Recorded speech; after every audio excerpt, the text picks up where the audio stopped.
इमाम बुखारी रहमतुल्लाह अलैह की कनीज थी, खादिमा थी, इल्म का आलम बताता हूँ। एक कनीज थी, खादिमा थी, वो जा रही थी, आपका कलमदान रखा हुआ था, वो जनाब उसके पैर पड़ा, उस पे कलमदान टूट गया।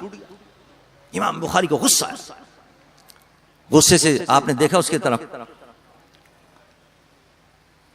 तो बजाय इसके कि वो माजरत करती और गुस्से पर आग पर तेल उसने छिड़की, उसने कहा तुमने रखा क्यों था इधर रास्ते के अंदर?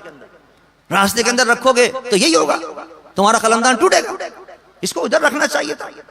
अब बजाय इसके कि माजरत करती है, वो भी नौकर, वो भी गुलाम इस्लाम की बात कर रहा है।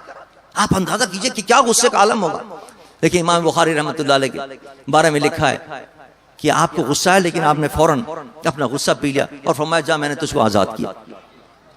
लोग हैरान हुए, हजरत ये तो बड़ा गुस्से का वक्त था, और आपने बजाय गुस्से होने के उसको और मजीद डांटने के कि तू बड़ी क्या नाम है गुस्ताख है, बजाय माजरत करने के इस किस्म के अल्फाज इस्तेमाल कर रही है, और आपने इसको उल्टा आजाद कर दिया।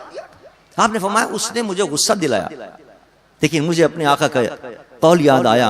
हुजूर फरमाते हैं कि कवि वो नहीं है कि जो मैदान के अंदर किसी पहलवान को पछाड़े, तभी तो वो है जो अपने गुस्से को पछाड़ दे, शैतान को पछाड़े गुस्से के अंदर। शैतान जब गुस्से के अंदर आ जाता है तो पता नहीं, आप देखिए जो वाकयात होते हैं रोजाना सुनते हैं आप, उसने उसको कत्ल कर दिया, उसने उसको मार दिया, उसने जनाब उसके घर जला दिए, फला, ये जो सारे वाकये गुस्से के ऊपर होते हैं।